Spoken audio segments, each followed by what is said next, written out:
Olá, hoje, nesta quarta-feira, vamos falar sobre a questão da morte. A lição tem como título Descanse em Paz. Há muitos séculos os cristãos aguardam a volta de Jesus Cristo e ela culmina com a nossa esperança, e não só a nossa, mas a esperança também dos fiéis de longos de, os fiéis ao longo da nossa história, né? A pergunta 6 usa Hebreus 11, relativo às promessas que este capítulo tem.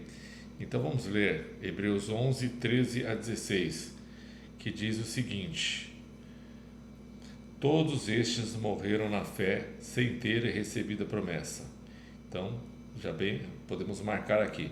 Todos estes morreram na fé, morreram, sem terem recebido a promessa da vida eterna. Mas, vendo-as de longe e crendo nelas e abraçando-as, confessaram que eram estrangeiros, peregrinos na terra. Porque o que isso dizem claramente mostram que buscam uma pátria. E se na verdade se lembrassem daquela de onde haviam saído, teriam oportunidade de se tornar. Verso 16. Mas agora desejam uma melhor, isto é, a celestial.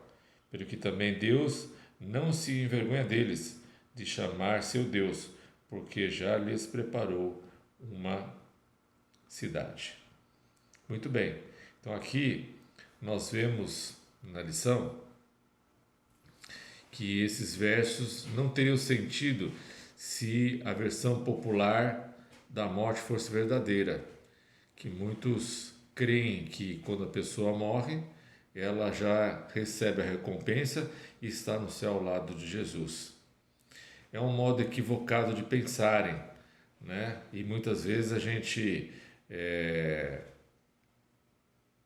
acaba entrando em conflito porque alguns falam dessa forma, né? Descansa em paz, mas outros estão dizendo que morreu e esta pessoa está ao lado de Jesus no céu, de uma forma estranha, né?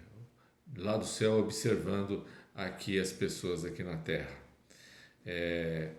Quando foi dado pela lição um exemplo, fala da morte de Billy Graham, que em muitas ocasiões as pessoas ouviram dizer que ele estava agora no céu com Jesus. É uma ironia nessa visão, há uma ironia nessa visão, porque muitas vezes quando alguém morre, ouvimos justamente isso, que descanse em paz. Mas o que está acontecendo com isso? As pessoas estão descansando em paz ou elas estão no céu fazendo o que deveriam, né, estar fazendo lá, ou talvez até observando, como mencionei anteriormente, a vida aqui na Terra?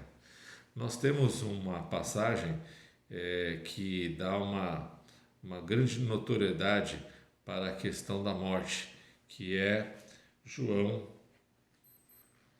11, que diz assim, João 11, 11. E assim falou, e depois disse-lhes Lázaro: O nosso amigo dorme, mas vou despertá-lo do sono. E já no verso 14, ele confirma que esse sono não é o sono, é a morte. Vamos lá, verso 14. Então Jesus disse-lhes claramente: Lázaro está morto. Mas a gente percebe aqui que Jesus estava sendo mostrando um lado da questão, né? Como ele via a morte, como ele tem domínio sobre a morte. O Desejar de Todas as Nações, escrito pela Ellen G. White, ela diz o seguinte assim: para aquele que crê, a morte é de pouca importância. Cristo fala dela como possuindo pouco valor. E João 8, 51 e 52 diz que se alguém guarda a minha palavra, nunca haverá morte, nunca provará a morte. E ela continua: para os cristãos, a morte é apenas um sono, um período de silêncio e escuridão. A vida está escondida em Cristo, está escondida com Cristo em Deus. E quando Cristo, que é a nossa vida, se manifestar, então vós também sereis manifestados com Ele em glória. Então Jesus comparou a morte a um sono inconsciente, mesmo bem simples, quando a gente dorme, não sabe nada do que está acontecendo ao redor e desperta de manhã.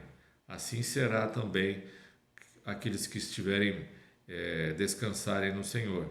Nesse período entre a morte e a manhã da ressurreição, será como um sono, um despertar em que Deus tocará a trombeta e haverá a ressurreição.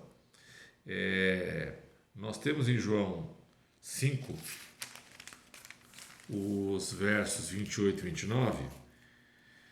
5. Vamos lá, 5, 28 e 29. Está aqui. Não vos maravilheis disso, porque vem a hora em que todos os que estão no sepulcro ouvirão a sua voz, e os que fizeram o bem sairão para a ressurreição da vida, e os que fizeram o mal para a ressurreição da condenação. Então, entendemos aqui mais uma coisa com relação à morte, né? Que haverá a ressurreição. A ressurreição ainda não aconteceu. É um período que irá acontecer ainda. Então, as pessoas que vão participar da ressurreição, aqueles que receberão a sua recompensa após a ressurreição, não antes, como muitos proclamam, né? Estar já, a pessoa que morreu está com Jesus. Então, essa não é uma verdade, porque está dizendo que justamente só receberão a recompensa após a ressurreição. E receberão a recompensa se forem fiéis para a vida eterna, e se forem infiéis para a condenação. Então, aqui nós percebemos uma outra coisa também, que ele destacou a necessidade de estarmos preparados para a morte. Quando a morte chega, não há mais o que se fazer. Então, para você poder receber a recompensa, você tem que estar preparado hoje. Hoje é o seu dia de escolher estar ao lado de Cristo. É hoje o dia de você fazer a vontade de Cristo. Que Deus abençoe a todos nós, para que possamos, como diz a lição, descanse em paz, possamos estar tranquilos, seguros de que procuramos fazer a vontade do nosso Senhor e Salvador Jesus Cristo. Que Deus abençoe a todos, é o meu desejo de oração. Amém.